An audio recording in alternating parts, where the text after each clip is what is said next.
지시하였다. 이는 내일에 관하여는 우리 모두가 아버지의 손에 달려있고 그분의 뜻을 내가 집행하려고 와 있는 것이기 때문이다.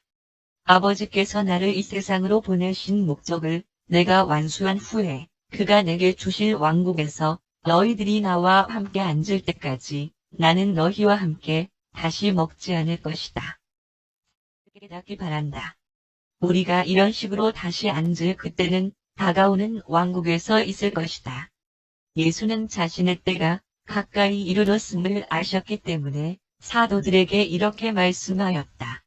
그는 아버지께로 돌아가게 되는 때가 이미 이르렀음과 이 땅에서의 자신의 사명활동이 거의 완료되었음을 아셨다. 주는 자신이 아버지의 사랑을 이 땅에 이미 계시하였고 그의 자비를 인류에게 나타내어 자신이 이 세상에 오신 목적을 아니 하늘과 땅이 있는 모든 힘과 권한을 받는 것까지도 성취하였음을 아셨다. 마찬가지로 가룟 유다가 그날 밤에 자신을 적에게 넘겨주기로 충분히 결심한 것도 알고 계셨다. 이러한 배반 행위는 유다가 한 일이었지만 그 일은 또한 루시퍼와 사탄 그리고 암흑의 영주인 칼리가스티아를 기쁘게 하는 것임을 충분하게 깨닫고 계셨다. 자신을 영적으로 전복시키려는 자들을 두려워하지 않았으며 육신적으로 죽이려는 자들은 더욱 그러하였다. 주는 오직 한 가지 염려밖에 없었으며 그것은 자신이 택한 무리들의 안전과 구원이었다. 그러므로 주는 아버지께서 만물을 자신의 권한 아래에 두셨음을 충분히 아시고 이제 형제다운 사랑의 비유를 연출하려고 준비하였다. 3. 사도들의 발을 서 있을 때 예수가 말했다. 베드로야, 내가 선언하건대 만일 내가 내 발을 씻지 아니하면 내가 이루고자 하는 일에서 너와 나는 그 어떤 상관도 없을 것이다. 이 선에서 말했다. 이미 정결한 사람은 단지 발만 씻으면 된다. 이 밤에 나와 함께 있는 너희들은 정결하지만 모두 다는 아니다. 그러나 너희 발에 묻은 먼지는 나와 함께 식탁에 앉기 전에 씻겨야만 하겠다. 그 외에 내가 너희에게 이러한 봉사를 베푸는 것은 이제 곧 너희에게 주려고 하는 새 계명의 의미를 설명하기 위한 하나의 비유로 보여주고자 합니다. 주는 아무 말씀 후에 말했다. 내가 너희에게 한 일을 너희가 정말로 납득하느냐? 너희는 나를 주라고 부르고 내가 정말로 그러하니 너희는 잘 말하고 있는 것이다. 그러므로 만일 주가 너희 발을 씻었다면 너희들도 기꺼이 서로의 발을 씻지 못할 이유가 무엇이냐? 자신의 형제들이 서로에게 하기를 기꺼워하지 않는 봉사를 주는 그처럼 기꺼워하며 하였다는 이 비유로부터 너희는 무엇을 배워야 하겠느냐? 진실로 너희에게 말하겠는데 하인은 주인보다 크지 않다. 보냄을 받은 자는 보낸 자보다 크지 않다. 너희 가운데서의 나의 일생 속에서 봉사의 길을 너희가 보았으며 그렇게 봉사할 수 있는 자비로운 용기를 갖게 될 너희는 축복을 받을 것이다. 그러나 영적 왕국에서 큰 자가 되는 비밀이 물질 세계 안에서 힘을 얻는 방법과 같지 않다는 것을 너희는 왜 그처럼 느리게 깨닫는다는 말이냐? 오늘 밤 내가 이 방에 들어올 때 너희들은 서로 발을 씻어주는 것을 거절하는 것으로 자랑스러워하는 것에 만족하지 않고 오히려 그렇게 나의 식탁에서 누가 높은 자리에 앉을 것이지를 가지고 서로 다툰 것이 분명하다. 그러한 명예는 바리새인들이나 이 세상에 속한 사람들이 찾는 것이며 하늘 왕국 대사들은 그렇게 해서는 안 된다. 나의 식탁에는 높고 낮은 자리가 없다는 것을 너희가 모르겠느냐? 내가 너희 각 사람을 다른 사람들과 똑같이 사랑하는 것을 납득하지 못하겠느냐? 사람들이 그렇게 명예로 여기는 내 옆자리는 너희가 하늘의 왕국에 섰을 때 아무 의미도 없다는 것을 모르겠느냐? 이방의 왕들이 백성들 위에 군림하는 관계를 가지고 있음을 한편으로는 때때로 이러한 권한을 행사하는 자를 은인이라 불린다는 것을 너희도 알 것이다. 그러나 하늘의 왕국에서는 그렇게 되지 않을 것이다. 너희 중에 높아지려고 하는 자는 아래 사람이 될 것이다. 반면에 우두머리가 되려고 하는 자는 남을 봉사하는 사람이 될 것이다. 식탁에 앉은 자와 시중드는 자 중에 누가 더 높으냐? 보통대로 하면 식탁에 앉은 자가 더 높지 않으냐? 그러나 너희는 내가 시중드는 자로서 너희와 함께 있음을 보게 될 것이다. 너희가 만일 아버지의 뜻을 행함에서 나와 함께 기꺼이 하인이 되고자 한다면 너희는 앞으로 이루어질 왕국에서 미래의 영광 안에서 여전히 아버지의 뜻을 행하면서 힘을 가지고 나와 함께 앉아 있을 것이다. 예수가 말씀을 마치시자 후에 예수가 말했다. 내가 아버지께로 가는 것은 필연적인 일이지만 아버지의 뜻을 이루기 위하여 너희 가운데 하나가 반역자가 될 필요는 없는 것이다. 이것은 자신의 모든 혼으로 진리를 사랑하는 데 실패한 자의 가슴 속에 감추어진 악이 열매를 맺고 있는 것이다. 영적 몰락에 앞서서 일어나는 지적인 자만심이 얼마나 거짓된 것인지 여러 해 동안 같이 말했다. 이러한 악이 일어나야 한다는 것이 슬프고 이 시간까지도 진리의 힘이 악의 속임을 이길까 바랐지만 진리에 대한 진지한 사랑에서의 신앙이 없이는 그러한 승리는 얻지 못한다. 이번 우리의 마지막 만찬에서 이들 이를 말하려 하지 않았지만 이들 슬픔들에 대하여 너희에게 경고하고 그리고 이제 우리에게 일어나는 것을 너희가 그렇게 준비하기를 갈망한다. 내가 이것을 너희에게 말하는 것은 내가 떠난 후에 내가 이 모든 악한 음모를 이미 알고 있었고 나를 배반하는 것에 대해 너희에게 미리 경고하였다는 것을 너희가 기억하기를 갈망하기 때문이다. 그리고 내가 이렇게 하는 것은 오로지 바로 앞에 놓인 유혹과 시험에 대비하여 너희가 힘을 강하게 키울 수 있도록 하기 위함이다. 이렇게 말씀한 아무 소용이 없었다. 아무리 재치 있는 방법으로 다스려도 그리고 또 아무리 친절한 영으로 전달해도 사랑이 일단 정말로 죽어버리면 훈계는 대개 미움을 가중시킬 뿐이며 사악한 결심으로 하여금 철저하게 자기 자신의 이기적인 구체적 투사를 행동으로 옮기도록 불을 댕길 뿐이다. 5. 기념하는 만찬을 제정함. 그들이 축복의 잔인 세 번째 포도주 잔을 예수께로 가져오자 의자에서 일어나셔서 손으로 잔을 잡으시고 축복하며 말했다. 이 잔을 가져다가 너희 모두 이것을 마시도록 하라. 이것은 나를 기념하는 잔이 될 것이다. 이것은 은혜와 진리의 새로운 섭리 시대를 축복하는 잔이다. 이것은 너희에게 신성한 진리의 영이 증여되고 그리고 사명활동하는 것에 대한 상징이 될 것이다. 그리고 나는 아버지의 영원한 왕국에서 너희와 함께 새로운 형식으로 마실 때까지 너희와 함께 다시 이 잔을 마시지 않을 것이다. 사도들 모두는 심오한 공경과 완전한 침묵 속에서 이 축복의 잔을 나누면서 일상의 것이 아닌 무엇인가가 발산되고 있다는 것을 느꼈다. 옛 유월절은 그들 조상이 민족적인 노예 상태에서 벗어나 개별 존재의 자유를 창발하였음을 기념하는 것이었다. 주는 이제 노예가 된 개별적인 창발의 형식주의와 이기주의의 사슬로부터 살아계신 하느님의 해방된 신앙의 아들의 형제 신분과 동료 관계에서의 영적 환희를 가져다주는 새로운 섭리 시대의 상징으로서 새로운 기념 만찬을 제정하고 있었다. 그들이 이 새로운 기념의 잔을 다 마셨을 때 주는 빵을 들어 올리시고 감사 기도를 드리신 후에 그것을 여러 조각으로 나누시고 그들에게 돌리라고 지시하며 말했다. 이 기념하는 빵을 가져다 먹어라. 내가 너희에게 내가 생명의 빵임을 말해왔다. 그리고 이 생명의 빵은 하나의 선물로서 아버지와 아들이 결합되어진 생명이다. 아버지의 말씀은 아들 안에서 계시되었듯이 참으로 생명의 빵이다. 그들이 기념의 빵, 헬사의 육체의 모습으로 육신화한 살아있는 진리의 말씀의 상징을 나누어 먹고 나자 그들은 모두 자리에 앉았다. 이 기념 만찬을 제정하면서 주는 늘 하던 대로 비유와 상징에 의존하였다. 그가 상징들을 이용한 것은 그의 후계자들이 정교한 해석을 덧붙이고 자신의 말들에 대해 확정된 의미를 부과하는 일을 어렵게 만드는 그런 방법으로 어떤 위대한 영적 진리를 가르치고 싶었기 때문이었다. 이런 방법으로 그는 뒤 있는 세대들이 자신의 가르침을 결정화하고 그리고 전통과 교리에 죽어있는 사슬로서 자신의 영적 의미가 묶이는 일을 막으려고 하였다.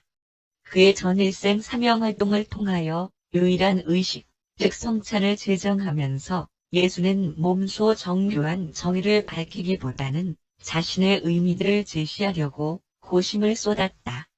그는 정교한 형식을 제정함으로 말미암아 신성한 교통에 대한 개별적인 개념이 파괴되는 것을 원치 않았으며 그것을 형식적으로 속박함으로써 신자의 영적 상상력을 제한하게 되는 것도 원치 않았다. 그는 오히려 다시 태어난 인간의 혼을 새롭고 살아있는 영적 해방으로 이루어진 즐거움의 날개 위에서 자유롭게 해주려고 애를 쓰셨다. 새로운 기념 성찬을 그렇게 제정한 주의 노력에도 불구하고 그를 따랐던 사람들은 지나온 여러 세기 동안 육신으로 그 마지막 밤에 그가 제시한 단순한 영적 상징성 안에서 그가 뚜렷하게 밝힌 소망을 정교한 해석으로 그리고 거의 수학적 정교함을 지닌 굳어진 공식에 대한 종속으로 몰락시켜 효과적으로 좌절되게 하고 말았다. 예수의 가르침들 중에서 그 어떤 것도 이보다 더 전통 표준화된 것은 없다.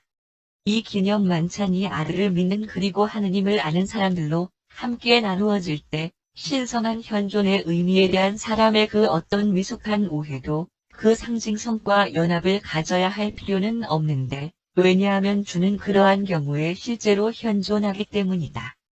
기념 만찬은 믿는 자와 미가엘의 상징적인 만남이다. 너희가 그렇게 영을 의식하게 되면 아들은 실제적으로 현존하며 그의 영을 내주하는 아버지의 단편과 형제의 우애를 나눈다. 그들이 잠시 동안 묵상의 시간을 가진 후에 예수는 계속하여 말했다. 너희가 이 일들을 할 때 너희들과 함께 살았던 나의 일생을 회고하고 내가 너희와 함께 이 땅에 살며 너희를 통하여 계속 봉사한다는 사실을 기뻐하라. 너희 가운데에서 개별적으로 큰 있으라고 지시하였다. 주는 말했다. 내가 돈 주머니나 전대도 없이 너희를 내보내면서 심지어는 여분의 옷도 가지지 못하게 하였던 때를 너희가 잘 기억할 것이다. 그리고 아무것도 부족한 것이 없었음을 상기할 수 있을 것이다. 그러나 이제는 너희에게 고난의 시대가 닥쳐올 것이다. 너희는 더 이상 군중들의 선한 뜻을 기대할 수 없을 것이다. 이제부터 돈 주머니가 있는 자는 그것을 지참하고 다니게 하라. 너희가 이 복음을 전파하기 위하여 세상으로 나아갈 때에는 최선이라고 생각되는 방향대로 너희가 도움을 받을 수 있도록 준비하라. 나는 평화를 주려고 왔지만 그것은 얼마 동안 나타나지 못할 것이다. 사람의 아들이 영광을 받을 때가 이제 이르렀으며 아버지께서 내 안에서 영광을 받으실 것이다. 나의 친구들아, 내가 잠시 동안 더 너희와 함께 있을 것이다. 너희가 곧 나를 찾으러 다니겠지만 너희가 지금은 올 수 없는 곳으로 내가 가기 때문에 나를 발견하지 못할 것이다. 그러나 내가 지금 나의 일을 다 마친 것처럼 너희도 이 땅에서의 일을 다 마친 후에는 내가 지금 아버지께로 갈 준비를 하는 것처럼 너희도 내게로 오게 될 것이다. 나는 곧 너희를 떠나겠고 너희는 나를 이 땅에서 볼 수 없게 되겠지만 나의 아버지께서 내게 주신 왕국으로 너희가 올라올 때 너희 모두는 다음 시대에 나를 만나게 될 것이다. 1. 새 계명. 잠시 동안 자유로운 대화를 나눈 후에 예수가 일어나셔서 말했다. 너희가 기꺼운 마음으로 서로 어떻게 섬겨야 하는지를 알려주는 하나의 비유를 너희에게 보여주었을 때 내가 너희에게 새로운 계명을 주기를 갈망한다고 말하였는데 내가 이제 너희를 떠나려 함으로 그것을 주려고 한다. 너희가 서로 사랑하라. 너희 이웃을 너희 자신처럼 사랑하라고 명한 계명을 잘 알 것이다. 그러나 나는 나의 자녀들의 편에서의 그러한 진지한 헌신에도 전적으로 만족하는 것은 아니다. 나는 너희들이 믿음을 지니고 있는 형제 신분의 왕국 안에서 더욱 큰 사랑의 실천을 행하기를 원한다. 그래서 나는 너희에게 새로운 계명을 주겠다. 내가 너희를 사랑한 것과 같이 너희가 서로 사랑하라. 그리고 너희가 그렇게 서로 사랑하면 이것으로써 모든 사람이 너희가 내 제자인 줄을 알게 될 것이다. 나는 새로운 이 계명을 너희에게 주면서 너희 혼에게 어떤 새로운 짐도 더하지 않으며 오히려 나는 너희에게 새로운 기쁨을 주고 너희 가슴이 친구들에게 애정을 쏟는 환희를 깨달음으로써 새로운 즐거움을 체험하게 한다. 나는 흘러나오는 슬픔을 참으면서까지 너희들과 너희 친구들에게 나의 애정을 줌으로써 최고 기쁨을 체험하고자 한다. 내가 너희를 사랑한 것처럼 너희도 서로 사랑하라고 내가 청하였을 때 나는 헤아릴 수 없이 깊은 애정을 너희 앞에 높이 드러 나타내었던 것인데 왜냐하면 사람이 이것보다 친구들을 위하여 자기 목숨을 버리는 것보다 더 큰 사랑을 할 수 없기 때문이다. 그리고 너희는 내 친구들이며 내가 너희에게 가르쳤던 것을 너희가 기꺼이 행하기만 하면 너희는 영원히 나의 친구가 될 것이다. 너희는 나를 주라고 불렀지만 나는 너희를 하인이라고 부르지 않았다. 내가 너희를 사랑하는 것처럼 만일 너희가 서로 사랑하기만 한다면 너희는 내 친구가 될 것이며 아버지께서 내게 나타내시는 것을 언제까지나 너희에게 이야기해 줄 것이다. 너희가 나를 선택하였을 뿐만 아니라 나도 또한 너희를 선택하였고 내가 너희들과 함께 살면서 아버지를 너희에게 나타냈던 것처럼 너희가 세상에 나아가 너희 친구들에게 사랑의 수고를 통한 열매를 맺을 수 있도록 내가 너희를 사도로 임명하였다. 아버지와 나는 너희와 함께 일할 것이며 내가 너희를 사랑한 것처럼 너희도 서로 사랑하라는 나의 계명을 너희가 오직 순종하기만 한다면 너희는 기쁨으로 거룩하게 충만해지는 것을 체험하게 될 것이다. 만일 너희가 주의 기쁨을 서로 나누고자 한다면 그의 사랑을 서로 나누어야만 한다. 그리고 그의 사랑을 나눈다는 것은 너희가 그의 섬김의 자세를 담는 것이다.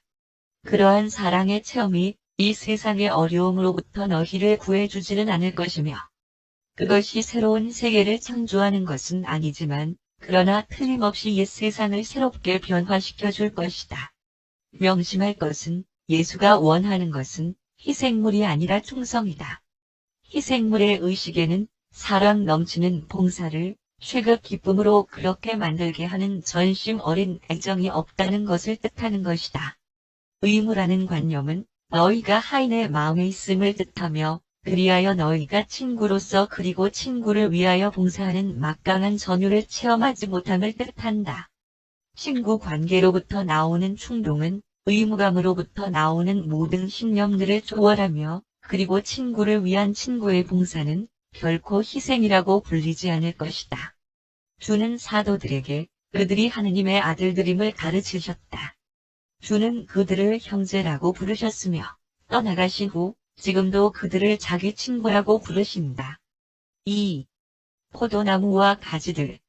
그러고 나서 예수는 다시 일어나셔서 사도들에게 계속 가르치셨다. 나는 참 포도나무이고 나의 아버지는 농부이시다. 나는 포도나무이고 너희는 그 가지들이다. 그리고 아버지는 오직 너희가 풍성한 열매를 맺히게 되기만을 원한다. 포도나무의 가지를 치는 것은 오직 가지들이 더 많은 열매를 맺히게 하기 위해서이다. 나에게서 나온 모든 가지들 중에서 열매를 맺지 못하는 것마다 아버지께서 잘라버리실 것이다. 열매를 맺는 모든 가지들은 더욱 많은 열매를 맺도록 아버지께서 깨끗하게 씻으실 것이다. 너희는 내가 말한 말들을 통하여 이미 깨끗하게 되었지만 계속해서 씻어야만 한다. 너희는 내 안에 거해야만 하고 나는 너희 안에 거해야 한다. 만일 가지가 포도나무에서 잘리면 죽게 될 것이다. 포도나무에 붙어있지 않은 가지는 열매를 맺을 수 없는 것처럼 너희가 내 안에 거하지 않으면 사랑으로 하는 봉사의 열매를 맺을 수 없다. 나는 참 포도나무이며 너희는 살아있는 가지라는 것을 기억해라. 내 안에 살고 또 내가 그 안에서 사는 자는 영의 열매를 많이 맺을 것이며 영적 수확을 얻는 최고 기쁨을 체험할 것이다. 만일 너희가 나와의 이 살아있는 영적 관계를 유지한다면 너희가 풍성한 열매를 맺을 것이다.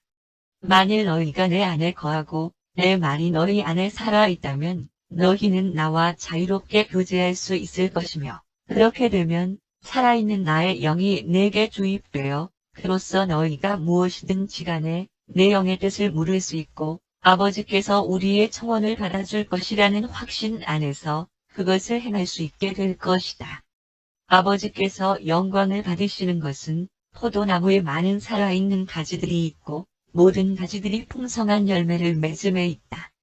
그리고 이러한 열매 맺는 가지들, 내가 저들을 사랑한 것과 같이 다른 이들을 사랑하는 나의 친구들을 세상이 보게 될 때 모든 사람은 너희가 정말로 나의 제자들인 것을 알게 될 것이다.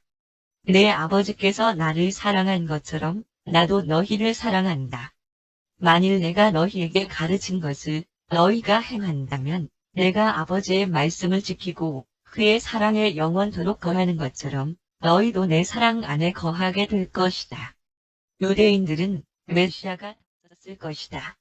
그러나 기록이 만들어질 때 신자들은 결국에는 기도를 할 때 예수의 이름으로 기도하는 것을 일종의 최극 마술이라도 되는 듯이 그들이 원하는 것은 무엇이든지 아버지로부터 받을 수 있다고 생각했다. 정직한 사람들은 수세기 동안 이 걸림돌에 부딪혀서 그들의 신앙이 난파당했다. 기도가 너희들의 방식대로 진행하기 위한 것이 아니라 오히려 하느님의 방법을 취하는 하나의 과정, 아버지의 뜻을 어떻게 깨달을 것이며 실천할 것인가를 배우는 체험이라는 사실을 신자들의 사회에서 받아들이기까지 얼마나 더 기다려야 하는가? 너희의 뜻이 그의 뜻과 참으로 일치할 때 너희는 합치된 뜻에 의해 생각되는 것은 무엇이든지 요청할 수 있으며 응답받을 것이라는 사실은 조금도 틀림이 없다. 그리고 그러한 결합된 뜻은 포도나무의 생명이 살아있는 가지들 속으로 그리고 그것들을 통하여 흐르는 것처럼 예수에 의해서 그리고 그를 통해서 효력이 발생된다.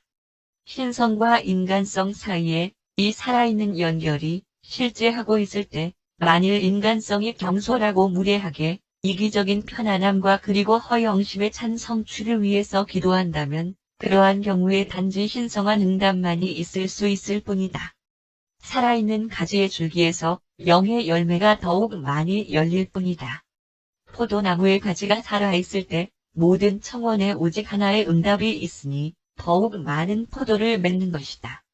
사실 가지는 오로지 열매를 맺는 것, 포도를 맺기 위하여 존재할 뿐이며 그 외에는 그 어떤 것도 할 수 없다. 그러므로 참된 신자는 오직 영의 열매를 맺으려는 목적을 위해 존재하고 있는 것이다. 자신이 하느님에게서 사랑을 받은 것처럼 사람을 사랑하는 것. 예수가 우리를 사랑한 것과 같이 그렇게 우리가 서로를 사랑해야만 하는 것이다. 그리고 아버지의 교육 단련의 손이 포도나무에 가해지는 것은 사랑에서 이루어지는 것이며 가지들로 더 많은 열매를 맺게 하기 위해서이다. 그리고 현명한 농부는 오직 죽어있고 열매 맺지 못하는 가지만 잘라버린다. 예수는 자신의 사도들에게조차도 기도가 영이 지배하는 왕국 안에서 영으로 태어난 신자들의 기능이라는 것을 깨닫도록 이끄는 데 큰 어려움을 겪었다. 3. 세상의 적대감 말했다. 내가 너희를 떠나게 되었을 때 세상의 적대감 때문에 용기를 잃지 않도록 하라. 연약한 가슴을 가진 신자들이 너희를 배반하고 왕국의 적들에게 가담하더라도 낙심하지 말라. 세상이 너희를 미워하게 된다면 세상이 너희를 미워하기 전에 이미 나를 미워했었다는 것을 회상해야 할 것이다. 만일 너희가 이 세상에 속하였다면 세상은 자신에게 속한 것이기에 사랑하겠지만 그러나 너희는 그렇지 않으므로 세상이 너희를 사랑하지 않으려는 것이다. 너희가 이 세상에 있지만 너희 삶은 세상과 같지 않아야 한다. 너희가 선택받은 이 세상에게 다른 세상의 영을 나타내려고 내가 너희를 세상으로부터 선택하였다. 그러나 내가 너희에게 이른 말을 항상 기억해라. 하인은 주인보다 크지 않다. 그들이 나를 핍박하였다면 너희도 또한 핍박할 것이다. 내 말이 믿지 않는 자들에게 거슬렸다면 너희 말도 또한 그들에게 거슬릴 것이다. 그들이 나와 또한 나를 보내신 그분을 믿지 않기 때문에 이 모든 것을 너희에게 할 것이다. 그리하여 너희는 나의 복음을 위하여 많은 일을 당할 것이다. 그러나 너희가 이 시련을 견디어낼 때 나도 그렇게 하늘 왕국 복음을 위하여 너희보다 먼저 고통받았음을 회상해야 할 것이다. 너희를 공격할 많은 사람들은 하늘의 빛에 대해 무지하지만 지금 우리를 박해하는 자들 중에는 그렇지 않은 사람들도 있다. 만일 우리가 그들에게 진리를 가르치지 않았다면 그들이 선고 판결에 떨어지지 않으면서 생소한 일들을 할 수도 있었겠지만 그러나 지금 그들은 빛을 알면서 감히 그것을 거절하였으니 그들은 자신의 태도에 대하여 아무런 변명할 말이 없다. 나를 미워한 자는 내 아버지를 미워한 것이다. 그렇지 않은 경우는 없다. 받아들인다면 너희를 구원하게 될 그 빛이 고의로 거부되었을 때 오직 그때에만 너희는 죄인이 될 것이다. 이 사람들이 그렇게 끔찍하게 미워하다니 내가 저들에게 무슨 일을 하였단 말이냐? 이 세상에서의 교제와 하늘에서의 구원을 그들에게 제안한 것 외에는 아무것도 없다. 그러나 성서에 아무 이유 없이 저들이 나를 미워하였다라고 기록된 것을 너희가 읽어보지 못하였느냐? 그렇지만 나는 너희들만을 외롭게 이 세상에 남겨두지는 않을 것이다. 내가 간 후에 내가 속히 너희에게 영조력자를 보낼 것이다. 그가 너희 무리들 속에서 내 역할을 대신할 것이며 너희에게 계속하여 진리를 가르치고 너희를 위로할 것이다. 너희는 가슴에 근심하지 말라. 너희는 하느님을 믿고 또한 나를 믿는 것에 계속 머무르라. 내가 너희를 떠날지라도 너희로부터 멀리 있지는 않을 것이다. 내가 너희에게 이미 말한 바와 같이 아버지의 우주 안에는 거할 곳이 많이 있다. 만일 이것이 참말이 아니라면 너희에게 그 장소에 대하여 거듭 말하지 않았을 것이다. 나는 이 빛의 세계들 장차 너희도 올라오게 돼 아버지의 하늘 안에 있는 장소들로 돌아갈 것이다. 나는 이들 장소로부터 이 세상에 왔으며 이제 위에 있는 구체들에서 내가 아버지의 일로 돌아가야만 할 시간이 왔다. 만일 내가 그렇게 너희 앞서 아버지의 하늘 왕국에 가면 이 세상이 존재하기 전에 하느님의 자녀된 필사자들을 위해 준비된 곳에서 너희가 나와 함께 있을 수 있도록 틀림없이 너희를 부르러 보낼 것이다. 나는 너희를 떠나야만 하지만 영으로 너희와 함께 현존해 있을 것이며 내가 이제 막 더욱 큰 자신의 우주에 계신 내 아버지에게로 가려는 것처럼 너희가 내 우주 안에 있는 내게로 올라왔을 때 너희는 결국에는 개인으로 나와 함께 있게 될 것이다. 너희가 그것을 충분하게 이해하지 못한다 할지라도 내가 너희에게 이른 말은 참되며 영속하는 것이다. 내가 아버지께로 가고 비록 너희가 지금은 나를 따라올 수 없지만 앞으로는 분명히 나를 따라오게 될 것이다. 예수가 자리에 앉으시자 도마가 일어나서 말했다. 주여, 당신이 어디로 가시려고 하는지 우리가 알지 못하니. 당연히 우리는 그 길을 알지 못합니다. 그러나 바로 오늘 밤 그 길을 우리에게 보여주신다면 우리도 따라가겠습니다. 도마의 말을 들은 예수는 대답했다. 도마야, 나는 길이요, 진리요, 생명이다. 나를 통하지 않고서는 어떤 사람도 아버지께 갈 수 없다. 아버지를 발견하는 사람은 누구든지 먼저 나를 발견한다. 만일 너희가 나를 안다면 아버지께로 가는 길을 아는 것이다. 그리고 너희가 나를 알고 있으니 너희가 나와 함께 살았고 지금 나를 보기 때문이다. 그러나 이 가르침은 대부분의 사도들 특히 빌립에게는 너무 어려운 것이었으며 그는 나다니엘과 몇 마디 말을 한 후에 일어나서 말했다. 주여, 저희에게 아버지를 보여주십시오. 그러면 말씀한 모든 것들이 분명해질 것입니다. 빌립이 말을 마치자 예수는 말했다. 빌립아, 내가 너와 그토록 오랫동안 같이 있었는데 너는 아직도 나를 모르겠느냐? 내가 다시 분명히 말하겠는데 나를 본 사람은 이미 아버지를 보았다. 그런데 어떻게 아버지를 우리에게 보여달라고 말할 수 있느냐? 내가 아버지 안에 있고 아버지는 내 안에 계시다는 것을 너는 믿지 못하겠느냐? 내가 전하는 말들은 내 말이 아니라 아버지의 말씀이라고 너희에게 가르치지 않았느냐? 나는 아버지를 대신하여 말하였고 나 스스로 말한 것이 아니다. 내가 이 세상에 있는 것은 아버지의 뜻을 행하기 위함이며 나는 그렇게 행하였다. 내 아버지는 내 안에 계시며 나를 통해 일하신다.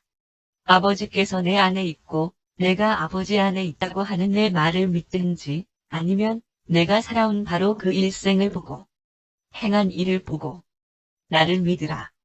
주가 기운을 차리려고 물을 마시러 옆으로 가자 11 사도들은 이 가르침에 대하여 열띠게 토론하였으며 예수가 돌아와서 그들에게 앉으라고 손짓했을 때 베드로는 긴 연설을 입 밖으로 내놓으려는 참이었다. 4. 약속된 조력자. 예수는 계속하여 가르치셨다. 내가 아버지께로 갔을 때 너희를 위해 이 세상에서 내가 한 일을 아버지께서 충분하게 승인한 후에 그리고 나 자신의 권역에 대한 최종 주권을 받은 후에 나는 나의 아버지께 이렇게 말씀드릴 것이다. 내 자녀들을 세상에 홀로 남겨두면서 그들에게 다른 선생을 보내주는 것이 저의 약속을 지키는 것입니다. 그래서 아버지께서 허락하면 내가 모든 육체에게 진리의 영을 쏟아 부을 것이다. 내 아버지의 영이 이미 너희 안에 있으니 그날이 되면 너희가 지금 아버지를 소유하고 있는 것처럼 너희가 나도 소유하게 될 것이다. 이 새로운 선물은 살아있는 진리의 영이다. 믿지 아니하는 자들이 처음에는 영의 가르침에 귀 기울이지 않겠지만 빛의 자녀들은 모두 그를 기쁘게 전심으로 받아들일 것이다. 너희가 나를 아는 것처럼 그가 올 때 너희는 영을 알게 될 것이며 너희는 이 선물을 너희 가슴 속에 받아들일 것이며 그는 너희와 함께 거할 것이다. 그리하여 너희는 내가 아무 도움과 인도함이 없이 너희를 떠난 것이 아님을 깨달을 것이다. 나는 너희를 외롭게 내버려 두지 않을 것이다. 오늘은 내가 오직 육신으로 너희와 같이 있을 수 있다. 앞으로는 너희들이 어디에 있든지 너희뿐만 아니라 나의 현존을 원하는 다른 모든 사람들, 각자와 동시에 함께 있을 것이다. 내가 떠나는 것이 더 유익하다는 것을 깨닫지 못하겠느냐? 내가 육신으로는 그렇게 너희를 떠나고 그로써 더욱 좋게 그리고 더욱 충만하게 영으로 너희와 함께 할 수도 있음을 깨닫지 못하겠느냐? 몇 시간 후면 세상이 나를 더 이상 보지 못할 것이지만 그러나 너희는 내가 새로운 선생, 진리의 영을 너희에게 보낼 때까지도 가슴속으로 여전히 나를 알 것이다. 내가 지금까지 직접 너희와 함께 살았지만 그때에는 너희 안에 살 것이며 내가 영의 왕국 속에서 너희들의 개인적 체험을 함께 나눌 것이다. 이것이 이루어지고 나면 내가 아버지 안에 있다는 것과 너희 생명이 아버지와 함께 내 안에 감추어져 있으면서 또한 내가 너희 안에 있다는 것을 분명히 알게 될 것이다. 나는 아버지를 사랑하였고 그의 말씀을 지켰으며 너희는 나를 사랑하였고 또 내 말을 지킬 것이다. 내 아버지가 그의 영을 내게 주신 것 같이 나도 나의 영을 너희에게 줄 것이다. 그리고 내가 너희에게 증여할 이 진리의 영이 너희를 안내하고 위로할 것이며 결국에는 너희를 모든 진리 안으로 인도할 것이다.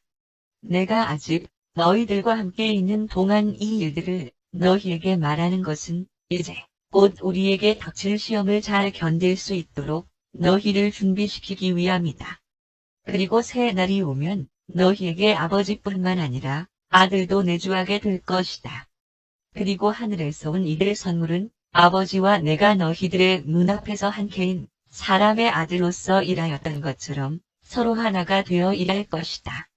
그리고 친구인 영은 내가 너희에게 가르친 모든 것들이 너희에게 생각나게 할 것이다.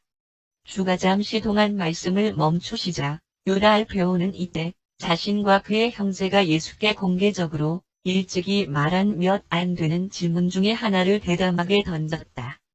유다가 말했다. 주여, 당신은 항상 친구처럼 우리와 함께 지냈습니다. 영으로 하신다는 것을 제껴두고 당신이 더 이상 우리에게 자신을 드러내지 않으시면 우리가 어떻게 당신을 알아볼 수 있습니까? 만일 세상이 당신을 보지 않으면 우리가 어떻게 당신에 관하여 확신합니까?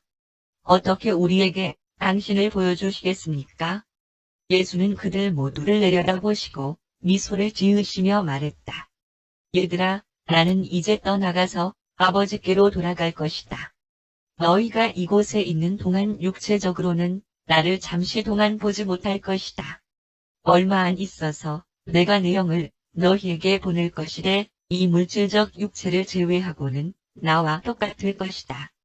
새로 오는 이 선생이 너희 각자와 같이 가슴 속에서 살게 될 진리의 영이며 그로써 빛의 자녀들이 하나가 되고 서로 가까워질 것이다. 그리고 바로 이 방법으로 내 아버지와 내가 너희들 각자의 혼 속에서 살 수 있고 그리고 또한 내가 지금껏 늘 너희를 사랑하는 것과 같이 다른 사람을 사랑하는 자신들의 체험으로 그러한 진정한 사랑을 만들면서 우리를 사랑하는 다른 모든 사람들의 가슴 속에서 살 수 있다. 유다 알페오는 주의 말씀을 충분히 납득하지는 못하였지만 새로운 선생에 대한 약속을 파악하였으며 자신의 질문이 만족한 답변을 얻었다는 것을 안드레의 얼굴 표정에서 눈치챘다. 5. 진리의 영. 예수가 신자들의 가슴 속으로 보내시고 모든 육체에게 부어주시겠다고 약속한 새로운 조력자는 진리의 영이다. 이 신성한 자질은 진리의 서신이나 율법이 아니고 진리의 형식이나 표현으로서 기능하는 것도 아니다. 새로운 선생은 진리에 대한 신념, 진정한 영적 차원에 있는 참된 의미에 대한 인식이요 확신이다. 그리고 이 새로운 선생은 살아있고 성장하는 진리, 확대되고 펼쳐지는 그리고 적응성이 있는 진리이다. 신성한 진리는 영으로 식별되는 것이며 살아있는 실체이다. 진리는 신성의 실현과 그리고 하느님과 교제하고 있음을 의식하는 그러한 높은 영적 차원에서만 존재한다. 너희는 진리를 알 수 있고 진리를 실천할 수 있다. 너희는 혼 속에서 진리가 자라는 것을 체험할 수도 있고 마음속에서 그 깨우침이 주는 해방을 누릴 수도 있다. 그러나 너희는 진리를 인간 행위의 공식, 규범, 교리 또는 지적 원형들 안에 가두어 둘 수는 없다. 너희가 신성한 진리를 인간적 정형화로 담아내려고 할 때 그것은 급속히 죽는다. 감금된 진리를 죽은 뒤에 구출하려는 것은 기껏해야 지능화 작용으로 영화롭게 된 지혜가 특이한 형태에서 실현되는 것으로 보자 결국 생겨날 뿐이다. 성적인 진리는 죽어있는 진리이다. 그리고 오직 죽은 진리만이 이론으로 유지될 수 있다. 살아있고 살아나게 하는 진리는 역동적이며 그리고 오직 그것만이 인간 마음속에서 체험적 실제를 향유할 수 있다. 지능은 조화 우주 마음의 실제에 의해 비추어지는 물질적 실제에서 성장하며 나온다. 지혜는 의미에서의 새로운 차원으로 높아지고 그리고 지혜 보조자의 우주 자질의 현존에 의해 활성화되는 지식에 대한 의식으로 이루어진다. 진리는 오직 우주 인식의 초물질 차원에서 기능하는 존재, 그리고 진리를 깨달은 후에는 활성화된 영이 그들의 혼 속에 거하고 군림하도록 허락하는 존재인 그러한 영이 수여된 존재에게만 체험되는 영적 실제 가치이다. 우주 통찰력의 참된 자녀는 모든 지혜로운 말 속에서 살아있는 진리의 영을 찾는다. 하느님을 아는 모든 개별 존재는 신성한 달성에 살아있는 진리 차원에 이르기까지 지혜를 꾸준히 높인다. 영적으로 진보하지 못하는 혼은 항상 살아있는 진리를 지혜에 죽어있는 차원으로 그리고 단지 드높여진 지식의 권역으로 끌어내린다. 진리의 영에서의 초인간적 통찰력을 벗어버렸을 때 황금률은 높은 윤리적 행위 규칙에 지나지 않는다. 황금률이 글자 그대로 해석되면 친구들에게 크나큰 반감을 주는 도구가 된다. 지혜의 황금률을 영적으로 식별하지 못하면 너희가 모든 사람이 마음속에 있는 충분하고 솔직한 진실을 너희에게 이야기해주기를 원하기 때문에 그러므로 너희도 너희 마음속에 있는 모든 생각을 모두 솔직하게 동료들에게 이야기하지 않으면 안 된다는 것을 너희가 생각해내야만 할 것이다. 황금률에 대한 이러한 비영적 해석은 말할 수 없는 불행과 끝없는 슬픔을 가져올 수밖에 없을 것이다. 어떤 사람들은 황금률이 마치 인간 형제 우애 관계에서의 순수하게 지적인 확인으로 그것을 헤아리고 해석한다. 또 어떤 사람들은 인간 개인성의 부드러운 느낌에 대한 감정적 만족으로서 인간관계에서의 이 표현을 체험한다. 다른 사람들은 동일한 이 황금률을 모든 사회적 관계를 재는 잣대, 사회 행위의 표준으로 여긴다. 또 다른 사람들은 이 문구 안에 모든 형제 우애에서의 관계에 대하여 도덕적 책무의 가장 높은 개념을 구현시킨 어느 위대한 도덕 선생이 내린 적극적 훈령으로서 그것을 보고 있다. 그러한 도덕적 존재들의 삶 속에서 황금률은 그들의 모든 철학의 지혜로운 핵심이며 범위가 된다. 하느님을 아는 진리를 사랑하는 자의 믿음을 지닌 형제 신분의 왕국에서 이 황금률은 그들이 자신들과 신자에 접촉하는 결과로 가능한 한 가장 높은 선을 받을 수 있도록 그들 자신을 자신들의 동료와 그렇게 관계하도록 요구하는 것으로서 하느님의 필사 자녀들이 주의 이 권고 명령을 바라보게 만드는 보다 높은 차원의 해석 위에서의 영적 실현에 살아있는 본질 특성을 가지고 있다. 내 이웃을 내 자신처럼 사랑하는 것. 이것이 참 종교의 본질이다. 그러나 황금률에 대한 가장 높은 실현과 가장 진실한 해석은 그러한 신성한 선언의 영구적이고 살아있는 실제에서의 진리의 영에 대한 의식에 있다. 이러한 우주관계의 법칙에서의 참된 조화 우주 의미는 오직 그 자체의 영적 실현 안에서 아들의 영에 의해서 필사 사람의 혼 속에 내주하는 아버지의 영에게 행위의 법칙을 해석하는 것으로 계시된다. 그리고 영에 인도된 그러한 필사자들이 이 황금률의 참된 의미를 깨달을 때 그들은 친근한 우주에서 시민이 되었다는 확신으로 가득 차게 된다. 그리고 영적 실체에 관한 그들의 이상은 예수가 우리 모두를 사랑하였던 것과 같이 그들이 자기 동료들을 사랑할 때에만 만족될 것이며 또한 그것이 하느님의 사랑을 실현하는 실체이다. 악에 저항하지 말라는 주의 가르침과 관습을 너희가 적절하게 납득하기를 소망하기 전에 먼저 모든 하느님의 아들의 개별적 수용 능력과 요구에 맞는 신성한 진리에서의 조화 우주 적응성과 살아있는 융통성에 바로 이 똑같은 철학이 이해되어야만 한다. 주의 가르침은 기본적으로 영적 선언이다. 그의 철학에서의 물질적 암시마저도 그러한 것들의 영적 상관관계와 분리되어서는 유익하게 고려될 수 없다.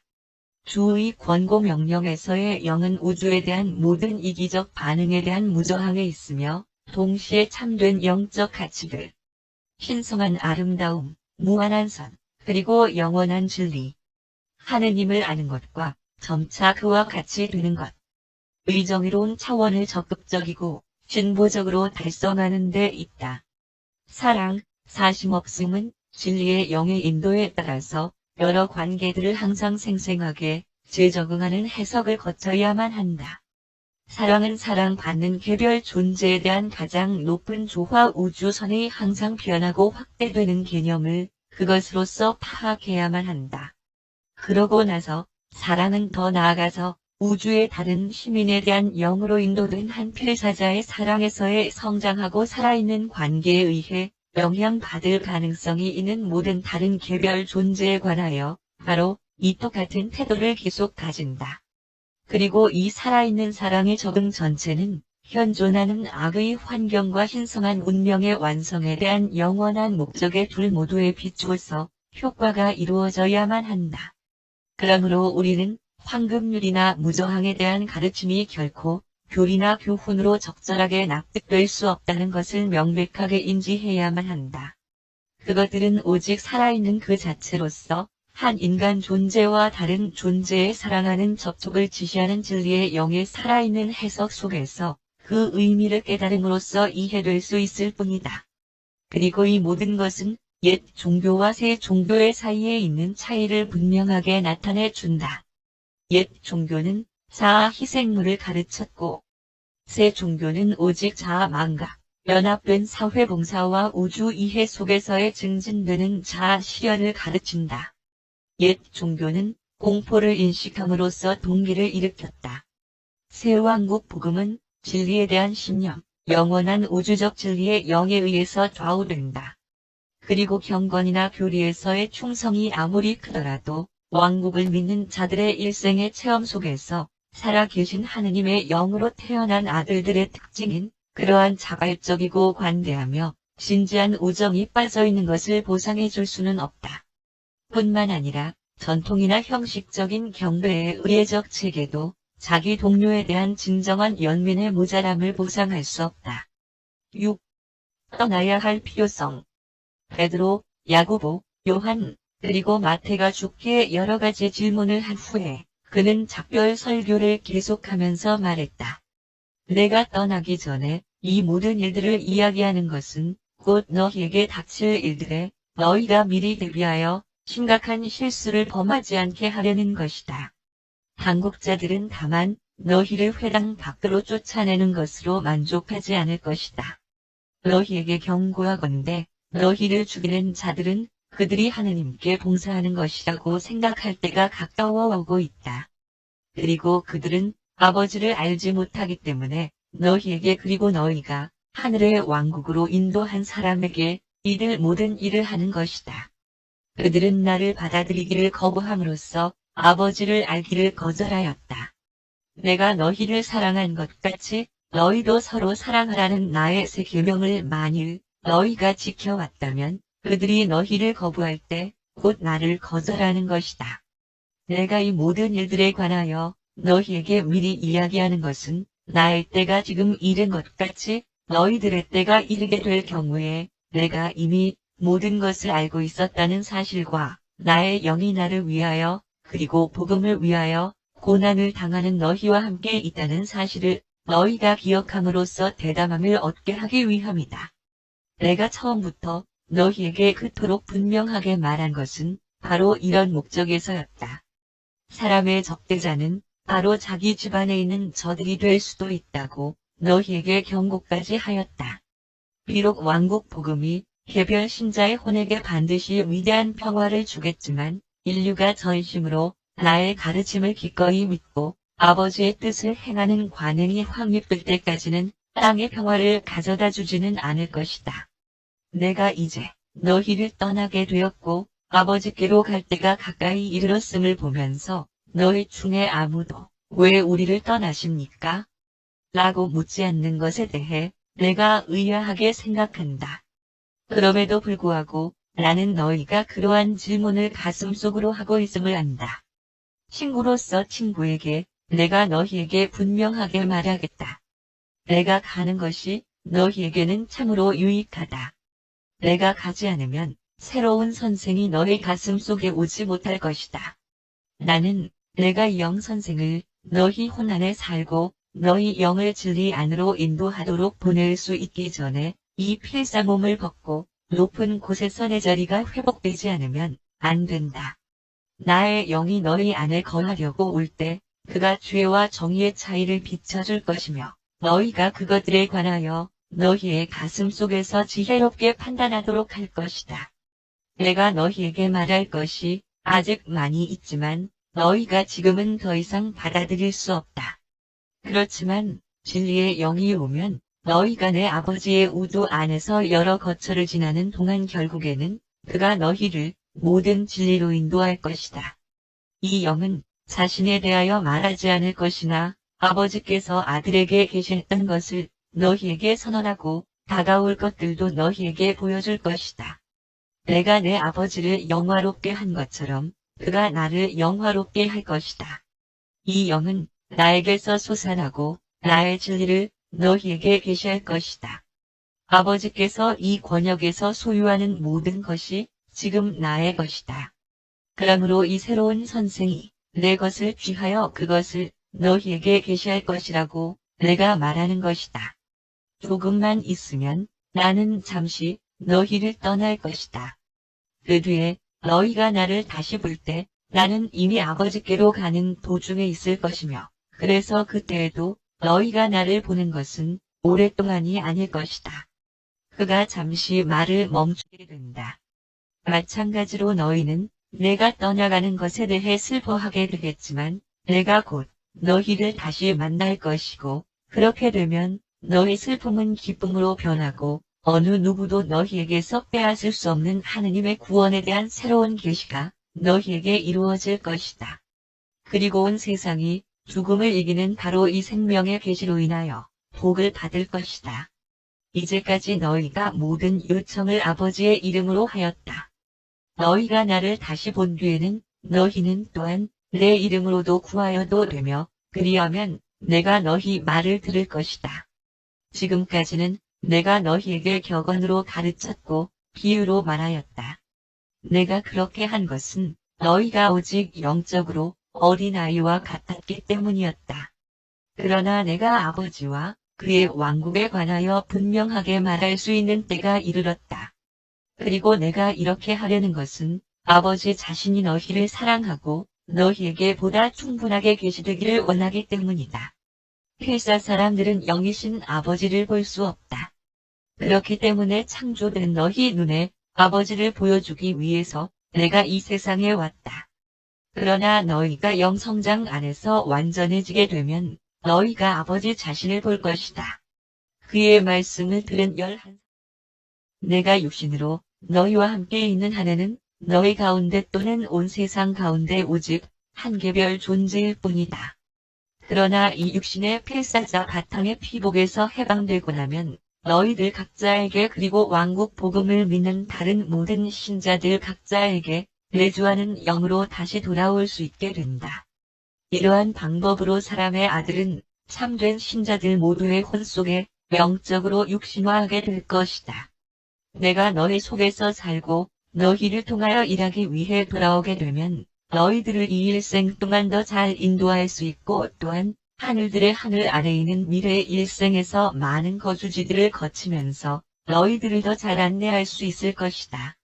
아버지의 영원한 창조 속에서의 생명은 아무 일도 하지 않고 이기적인 편안함 속에서 영원히 쉬는 것이 아니라 오히려 은혜, 진리, 그리고 영광 속에서 끊임없이 진보하는 것이다. 내 아버지의 집에 있는 많고 많은 각각의 장소들은 정류장으로 너희로 하여금 그 다음 단계를 준비할 수 있도록 계획된 생이다. 그리하여 빛의 자녀들은 아버지께서 모든 것에서 완전한 것처럼 그들도 그곳에서 영적으로 완전하게 되는 신성한 상태에 도달할 때까지 영광에서 영광으로 전진한다. 내가 너희를 떠났을 때 너희가 나를 쫓아오려거든 내 가르침의 정신과 아버지의 뜻을 행하는 내 일생의 이상에 따라 살도록 너의 진지한 노력을 기울여라. 이렇게 하여라. 내가 이 세상에서 살아가도록 필연적으로 요청된 육신으로서의 내 본성적인 일생을 모방하려 하지 말라. 아버지께서 나를 이 세상에 보내셨지만 너희들 소수들만이 나를 온전하게 받아들였다. 내가 내 영을 모든 육신들에게 부어주겠지만 모든 사람들이 이 새로운 선생을 혼의 안내와 조언자로 받아들이는 것을 택하지 않을 것이다.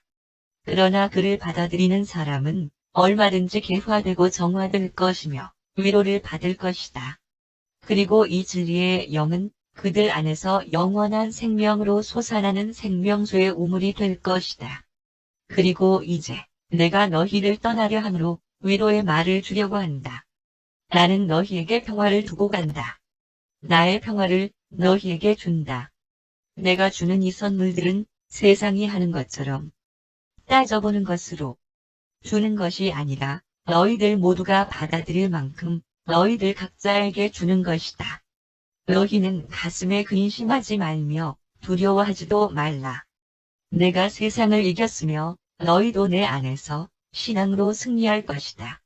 사람의 아들이 죽임을 당하리라고 내가 너희에게 경고하였지만 내가 아버지께 가기 전에 비록 잠깐 동안이기는 하겠지만 너희에게로 돌아올 것임을 확실히 말하였다. 그리고 내가 아버지께로 올라간 후에는 내가 반드시 새로운 선생을 보내어 너희와 함께 있고 너희 가슴 안에 거하도록 할 것이다. 그리고 너희가 이 모든 일들이 일어나는 것을 보거든 당황하지 말고 오히려 너희가 그것을 미리 알고 있었으니 믿으라. 나는 너희를 깊은 애정으로 사랑하였으며 너희를 떠나고 싶지 않으나 그것은 아버지의 뜻이다. 내 시간이 이르렀다. 너희가 박해를 받아서 널리 흩어지고 많은 슬픔으로 낙심한 후에도 이 진리들을 하나도 의심하지 마라. 너희가 이 세상에 홀로 있는 것처럼 느껴질 때 사람의 아들을 적의 손에 남겨둔 채로 모든 사람들이 각처 서로 흩어졌을 때 내 외로움을 알게 될 것이다. 그러나 나는 결코 혼자 있는 것이 아니니 나의 아버지께서 항상 나와 함께 계시기 때문이다. 그러한 때에도 나는 너희를 위하여 기도할 것이다. 그리고 앞에서 말한 모든 것은 내가 너희에게 평안하고 더욱 풍성하게 평안하라는 말이었다. 너희는 이 세상에서 환난을 당하겠으나 기뻐하라. 내가 세상에서 승리하였으며 영원한 기쁨과 영속하는 봉사의 방법을 너희에게 보여주었다.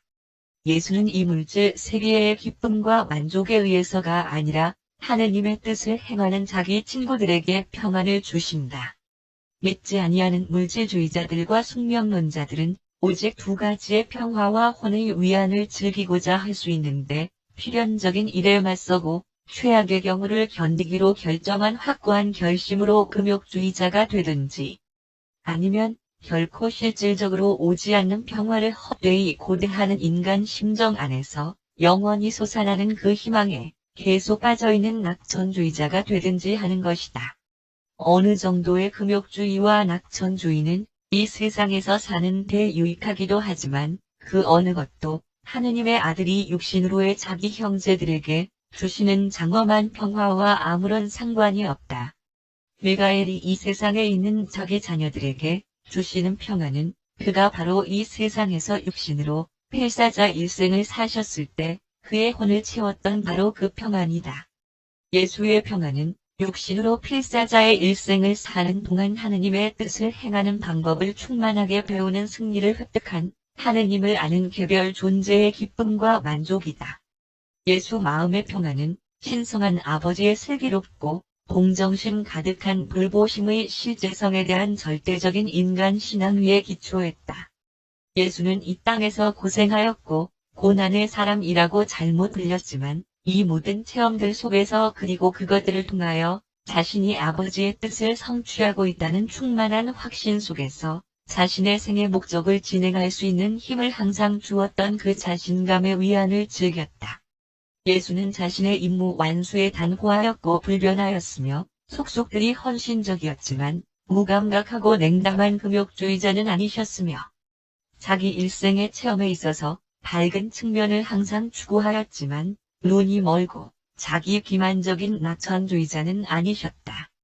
주는 자기에게 닥칠 일을 모두 아셨으며 두려워하지 않았다.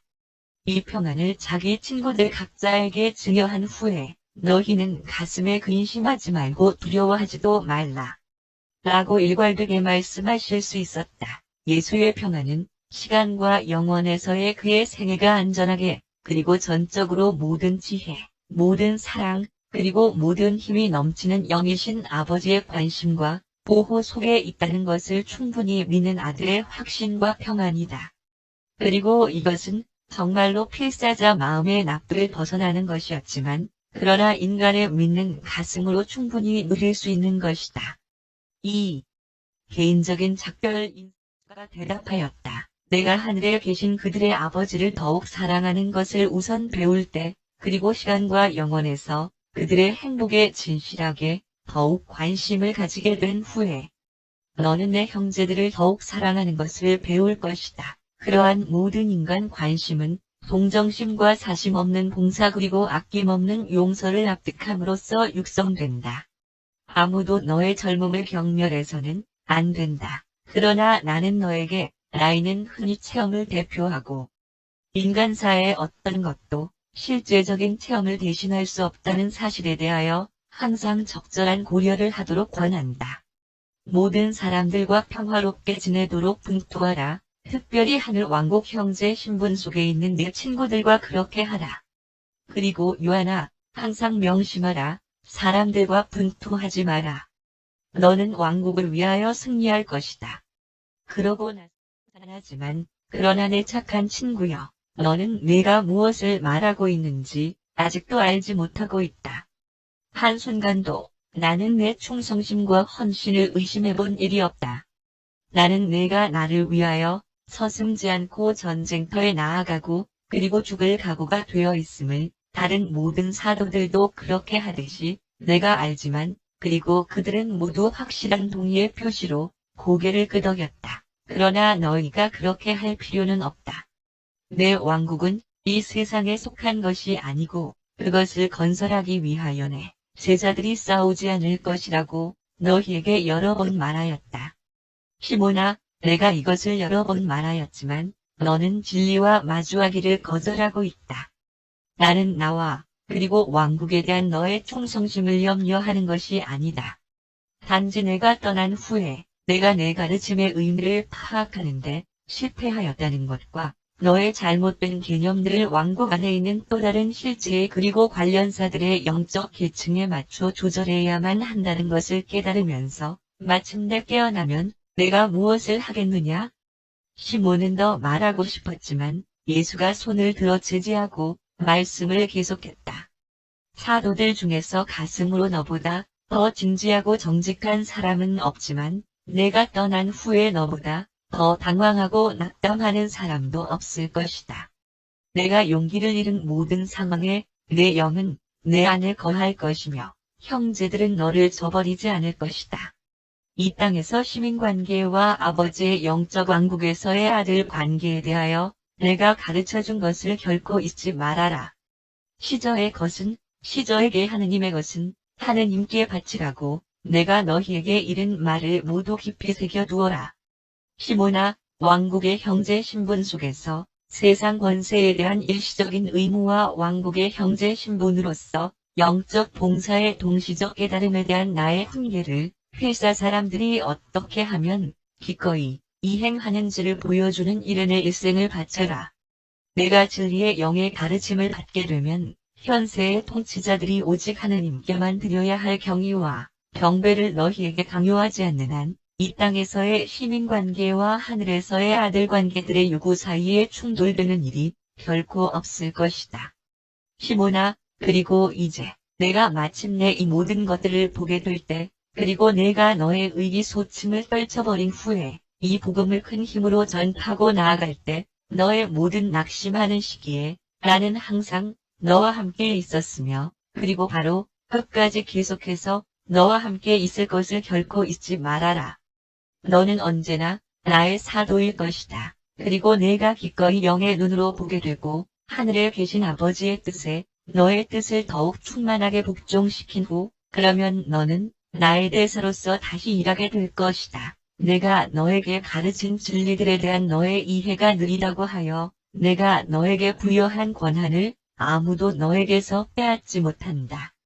그러므로 시몬아, 영으로 애쓰는 자들은 현재 그러한 왕국의 기쁨과 평안으로 다가오는 왕국에서 영속하는 생명을 얻는 반면 칼로 싸우는 자는 칼로 망한다고 다시 한번 내가 너에게 경고한다. 그리고 내 손에 맡겨진 일이 이 땅에서 끝마쳐지게 되면 시몬아, 너는 저곳에 있는 나의 왕국에서 나와 함께 앉을 것이다. 너는 내가 동경하던 그러나 이 생에서는 없는 왕국을 정말로 보게 될 것이다. 나에 대한 그리고 내가 너에게 계시한 것들에 대한 믿음을 계속하여라. 그러면 너는 영원한 생명의 선물을 받을 것이다. 예수가 시몬 제일로 될 것이다. 신앙으로 다시 태어난 필사자들은 하느님의 아들들이다. 그러자 마태가 새로운 선생이 오는 날까지 그가 정말로 내 친구로서 그리고 조언자 역할을 계속하겠지만 그때가 되면 진리의 영이 왕국을 확장하기 위해 일하도록 너희 각자를 멀리까지 안내할 것이다. 내가 세관에서 내가 영의 눈으로 나의 가르침의 의미를 식별하기를 나는 기도한다. 그리고 새로운 선생이 내 가슴 속에 들어오면 그가 너를 인도하는 대로 따르고 용감하게 사람의 아들을 따랐으며 왕국 복음을 믿는 미움받은 세금 징수원을 위하여 아버지께서 무엇을 하실 수 있었는지 내 형제들이 온 세상까지도 볼 수 있게 해주어라. 레위야, 모든 사람이 동등하며 모든 신자가 하느님의 아들들임을 보여주는 것에 바치어라. 그러고 나서 새로운 선생이 오면 연민과 아버지의 뜻에 완전한 순종과 나에 대한 숭고한 자신감에서 탄생된 동정심 어린 관용의 자세를 배워라. 하느님을 아는 그리고 아들을 믿는 사도의 인간적 애정과 신성한 위엄이 병합되어진 그러한 것을 실증하는 것에 내 일생을 바치도록 하여라. 그리고 그렇게 사는 사람은 누구나 죽음을 맞는 태도를 통해서까지도 복음을 나타내게 될 것이다. 너와 내 동생 요한은 서로 다른 길을 가게 되며 둘 중에 하나는 다른 사람들보다 훨씬 먼저 영원한 왕국에서 나와 함께 있게 될 것이다. 참된 지혜가 용기는 물론 마찬가지로 사려 깊은 분별력을 포옹하고 있다는 사실을 내가 배우고자 한다면 그것은 더욱 많이 너를 도울 것이다. 너는 내 공격적인 태도에 맞추어서 현명함도 배워야만 한다. 이 복음을 위해서 내 제자들이 아낌없이 생명을 바칠 장엄한 순간이 도래하겠지만 평범한 상황 하에서는 기쁜 소식을 계속 전파하기 위하여 내가 살아남을 수 있도록 불신자들의 분노를 진정시키는 것이 훨씬 유익할 것이다. 내 힘이 닿는 대로 너의 여러 해동안의 일생이 혼들을 하늘 왕국으로 나아가게 하는 일에 열매를 맺도록 세상에서 오래 살아라. 주는 야고보 세베대에게 주었다. 너와 내 형제들이 왕국의 사자로 사도 임명을 받은 이후로 내가 선택받은 그들의 우두머리로 너를 지명한 것 외에는 그룹 운영상의 모든 문제들에 있어서 내가 자체적으로 움직여왔다. 현실적인 어떤 문제에 대해서도 내가 내 결정에 영향을 미치거나 지시하는 행동을 하지 않았다. 내가 이렇게 하였던 것은 내가 그 후에 일어나는 모든 무리들의 토의를 내가 진행할 수 있도록 지도력을 주기 위함이었다. 나의 우주 안에서 그리고 내 아버지의 우주들의 우주 안에서 우리의 형제 아들들은 그들의 모든 영적 관계에 있어서 개별적으로 취급되지만 모든 집단적 관계에 있어서는 우리가 반드시 명확한 지도자를 임명한다. 우리들의 왕국은 계층이 있는 세계이며 둘 이상의 의지적 창조체들이 협력하여 활동하며 그곳에는 항상 지휘권이 준비되어 있다. 그리고 안드레아, 지금은 내가 임명한 권한에 의하여 내가 형제들의 우두머리이고 나의 개인적 대리인으로 봉사해왔고 내가 곧 너희를 떠나 아버지께로 갈 것이므로 내가 너에게 이러한 현세적이고 행정적인 문제들에 관계된 모든 의무를 벗겨준다. 지금부터 너는 영적 지도자로서 내 자신의 힘으로 획득하고 그리고 너의 형제들이 자유롭게 인정한 것을 제외하고는 형제들에 대하여 어떤 지배권도 행사할 수 없다. 내가 아버지께로 간 후에 그들의 명확한 동의에 의해서 내게 지배권을 다시 부여하지 않는다면 이 시간 이후로 너는 형제들에게 아무런 권한도 갖지 못할 것이다. 이 무리의 행정적 우두머리로서의 의무로부터 면하여 준 사실이 내가 육신으로 떠남과 너희들의 가슴 속에 거하며 결국에는 너희를 모든 진리로 인도하게 될 새로운 선생을 보내는 때까지 그 사이에 있는 날 바로 닥칠 시간 기간 동안 확실하고 사랑하는 손으로 내 형제들을 결속하기 위하여 내가 할 수 있는 모든 것을 해야 하는 너의 도덕적인 의무를 어떤 방법으로든 경감하는 것이 아니다. 내가 너희를 떠날 준비를 하면서 내가 너희들 중 하나로서의 나의 존재에 시초하고 권한을 가졌던 모든 행정적인 의무로부터 너를 자유롭게 해주려는 것이다. 이제부터는 내가 너희들에게 그리고 너희들 가운데 오직 영적 권한만을 행사할 것이다. 만일 내 형제들이 내게 계속 그들의 조언자가 되어주기를 원한다면 나는 내가 모든 현세와 영적 문제들에 있어서 진지하게 복음을 믿는 여러 종류의 무리들 사이에 평화와 조화를 증진시킬 수 있도록 최선을 다해야만 한다고 내게 명한다. 내 형제들 가운데에서 오해 있는 사랑의 실제적 측면을 증진시키는 일에 너의 남은 일생을 바쳐라. 세상에 있는 내 육신의 형제들이 이 복음을 충분히 믿게 될 때 그들에게 인정을 베풀고 서쪽의 그리스인들과 동쪽의 아브너에게 충실하고 운명정대한 애정을 베풀어라. 하느님의 아들 됨으로써 구원의 복된 소식을 전파하기 위하여 나의 사도들이 비록 곧 세상의 사방으로 흩어질지라도 바로 앞에 시련기간 동안 너는 그들을 결속시켜야 하며 그 격렬한 시험 기간 동안 너는 새로운 선생인 진리의 영이 도래하기를 끈기 있게 기다리면서 내가 직접 같이 있지 않을지라도 이 복음을 믿는 길을 배워야만 한다. 그래서 안드레야, 사람들이 보기에 위대한 일을 행하는 것이 내게 맡겨지지 않더라도 그러한 일을 하는 사람들에게 선생과 조언자가 되는 것으로 만족하기 바란다.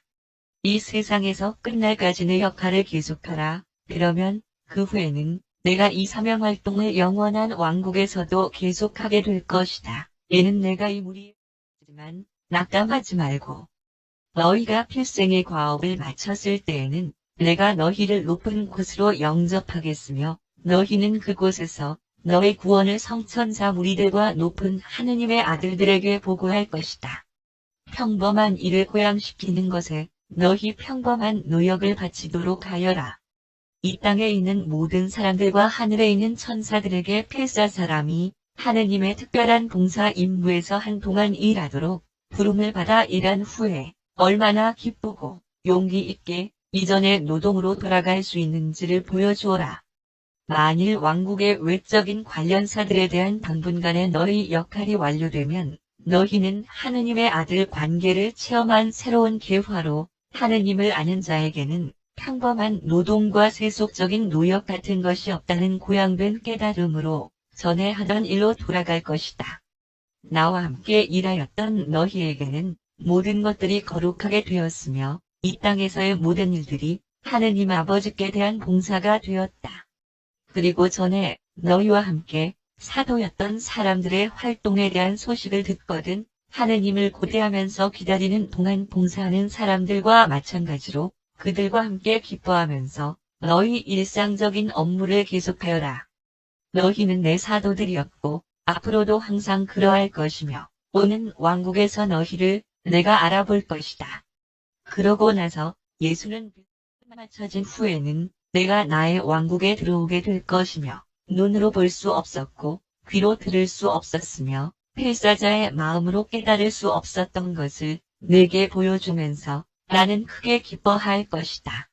그 동안에 너는 영의 왕국에서 마치 어린아이처럼 되어 내가 영적 왕국에서 너를 앞으로 인도하는 새로운 선생의 영으로서의 역할을 할 수 있도록 허락해다오. 이렇게 하여 내가 세상의 필사자로서 너와 함께 있을 때에 이룰 수 없었던 많은 것들을 너를 위하여 할 수 있게 될 것이다. 빌립아, 나를 본 사람은 이미 아버지를 본 것이라는 사실을 한시도 잊지 말아라.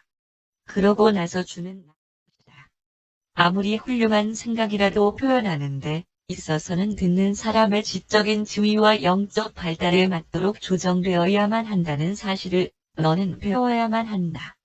성실성은 사려 깊은 분별력과 합쳐질 때 왕국의 일에 있어서 가장 유용하다.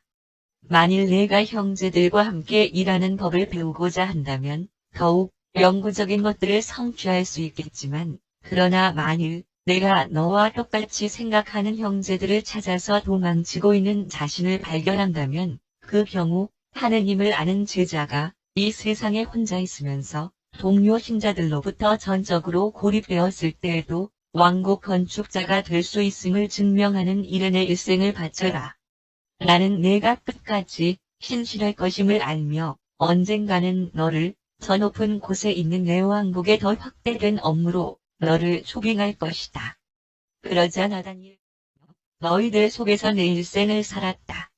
너희 마음을 개화시키고 너희 혼을 해방시키기 위하여 내가 할 수 있는 모든 일을 하였으며 나의 가르침들과 나의 일생을 통해서도 너희가 얻을 수 없었던 것들은 모든 선생들의 스승인 실제 체험의 손에 의하여 얻을 수 있도록 지금 준비해야 한다. 너를 기다리고 있는 이 모든 새로운 체험들 속에서 내가 내 앞에 갈 것이며 진리의 영이 너와 함께 있을 것이다. 두려워하지 말라. 지금은 내가 깨닫지 못한 것을 새로운 선생이 오면 이 땅에서의 너의 남은 일생을 통하여 그리고 영원한 시대들 속에서 너를 훈련시킴으로써 그가 내게 알려줄 것이다. 그러고 나서 주는 그들 모두를 보시며 말했다. 복음의 충만한 의미를 깨닫지 못한 것에 대하여 당황하지 마라. 너희는 오직 유한한 필사 사람이며 내가 너희에게 가르친 것은 무한하고 신성하며 영원한 것이다. 낙원 천국에 계신 아버지께서 완전한 것처럼 너희도 완전하게 되는 체험을 점차적으로 계속 달성해가는 영원한 시대가 내 앞에 있으니 끝까지 대담하고 인내하라. 그러고 나서 예수님이 흩어지게 될 때 너는 여전히 나의 대사임을 잊지 말아라. 내가 너희를 사랑한 것 같이 서로 사랑하고 삶 속에서 영의 열매들을 맺으며 영으로 태어난 남자들과 여자들의 체험 속에서 살아있는 진리가 작용하는 현실의 실증에 직면하였을 때 시적인 의심의 타성을 사람의 비판적인 물질적 마음이 어떻게 물리칠 수 있는지를 보여주는 위대한 일에 내 일생을 바쳐라. 도마야, 내가 하였느냐. 그리고 만일 약점을 고치지 못한다면 내가 틀림없이 훨씬 더 많은 고난을 자초하게 될 것이다.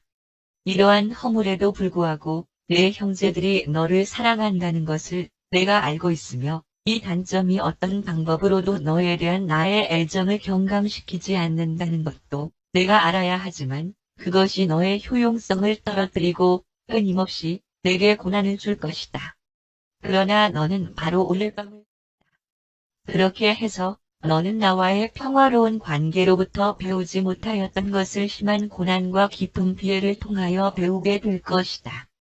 너에게 꼭 필요한 이 교훈을 참되게 배우고 난 후에는 비록 내가 감옥에 갇히게 될지라도 그리고 혹시 아버지의 왕국을 건설하면서 사랑의 봉사에 대한 숭고한 값을 지불하는 일에 나를 따르게 될지라도 내 형제들을 튼튼하게 해야 할 것이며 이 복음을 전파하는 일에 바쳐진 내 일생을 계속하여 살아야 할 것이다. 그러나